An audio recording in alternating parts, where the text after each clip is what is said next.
Hello students, welcome to St. Michael's e-learning classes. Yesterday we started a poem, A Thing of Beauty, written by John Keats, and few portion of the poem we completed also. Actually the poem is based on a Greek legend.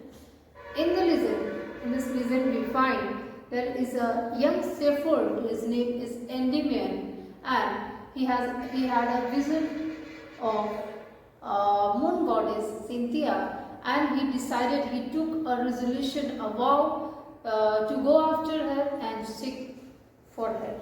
And finally he searched, and on his way to her he went through the forest and all, and he saw all the beautiful things, and these beautiful things, they just inspired him to live in this world, the world that is full of sorrow, the world that is full of unhappiness. So few portions we have completed. We were discussing about the beautiful things, the natural things created by Almighty, and these beautiful things are the divine source of joy, immortal source of joy. Here we discussed that the poem, in this poem, that the beautiful thing is the beautiful forever. Here we were discussing about the beautiful things, the sun, that is the source of energy, source of power, the moon, that is providing us calmness, coolness, night. We were discussing about trees, young and old, they are providing us shades. We were discussing about simple goods, simple ships. We people are, we human beings who are innocent, divine innocence. It means daffodils we were discussing yesterday.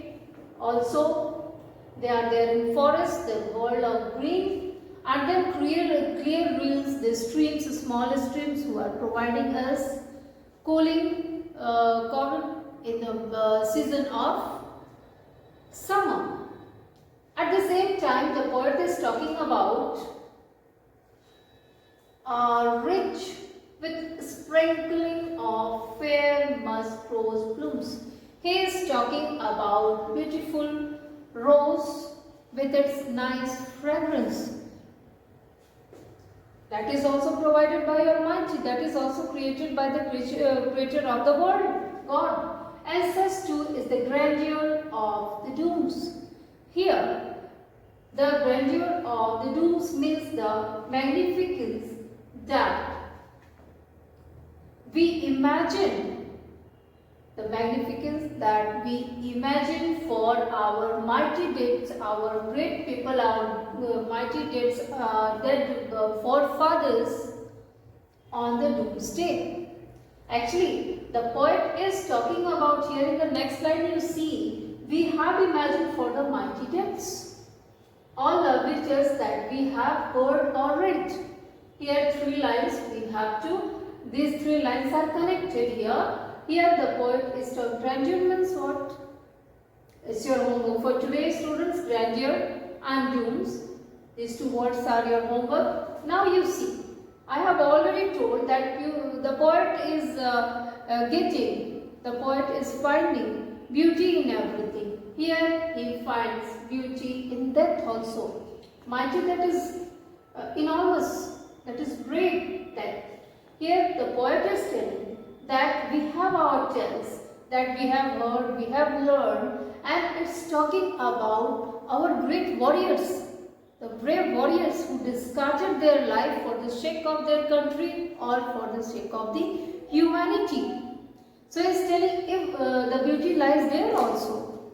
So everything that is for betterment, beauty lies there.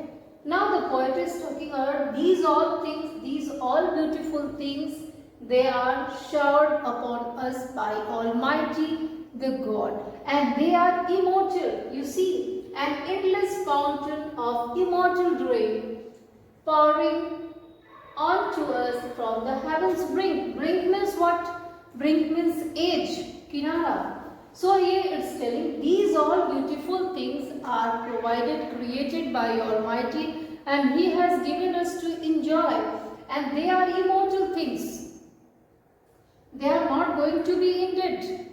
therefore forever. And that's why the poet is using the line an endless fountain, continuously going on. So here he is telling these beautiful things provided by God to us to enjoy and to survive in this world, the world that is full of hatred, the world that is full of that is full of greediness, the world that is full of negativity. And that's why here the poet is using endless fountain.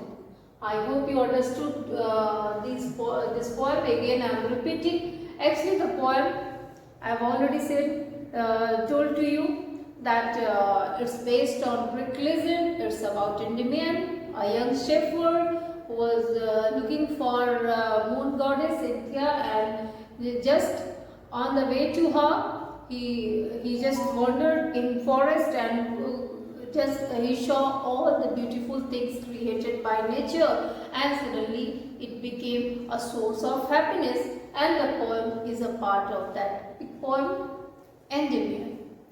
And here in this poem the poet is talking about the beautiful things.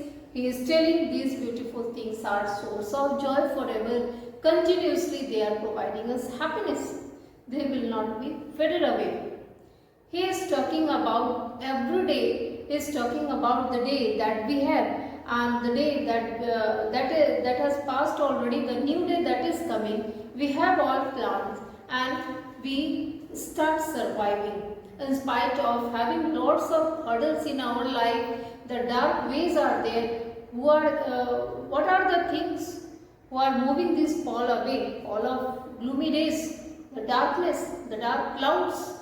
The poet is telling, who are they? The beautiful things. They are eternal source of joy, the divine beauty. They are long-lasting impression in our mind and heart, and they are making us happy.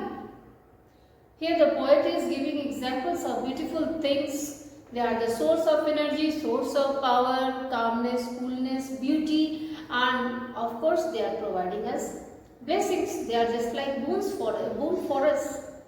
Here the poet is talking about sun, moon, trees, old and young. The poet is talking about daffodils. In forest the poet is talking about clear rills, streams, rose also, sprinkling of rose, a fragrance of rose. He is talking about beautiful rose. He is talking about the innocent beauty, the divine innocence he is talking about, and these all things the poet is telling these all things are provided to us by nature, by God. At the same moment the poet finds beauty in death also. He is talking about the tales that we have, where we are talking about the brave warriors who fought for the sake of the humanity, who discarded their life for the sake of their country. Death is there, no doubt, but beauty lies there. Here the poet is, again the poet is talking about these beautiful things provided to us, we are blessed with these things, and who has provided? God has provided, of course, and they are immortal things, immortal source of joy. They have long-lasting impression and continuously from heaven's brink. It means provided by Almighty. They are coming to us continuously, and they are inspiring us to survive in this world, the world that is full of hatred, full of greed, full of negativity, full of unhappiness, sorrow, problems, troubles.